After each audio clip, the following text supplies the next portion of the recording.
Сахасырын бастакы космофизика аға дойдулу хәритін кыттылаға Дмитрий Красильников бұйыл түрәбіті тоғын 15 сылы болар. Өбілөйдақ дата онна радиофизика нығы көріңнері онна материаллары ден аттамыд бүтін Россиятаға конференция етінен Хутугулулинге федеральный университетка. Красильников Дмитрий Данилович бойын ученый личность кенегені сұрақта әтілер. Кенегеға білдер ученый чугаз жонун аймақтарын ақтылара, кене тусархы бұттан өлелері материаллары кетілер.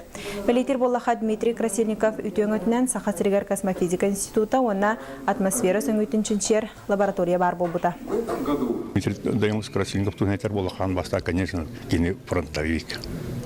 Ады дөһеритер, вот саадақ тутан, улақан көнгілерге күттан, инвалид болан ханым тоғын, он тут төлен персулақы инвалид болан әнді кәлбеті.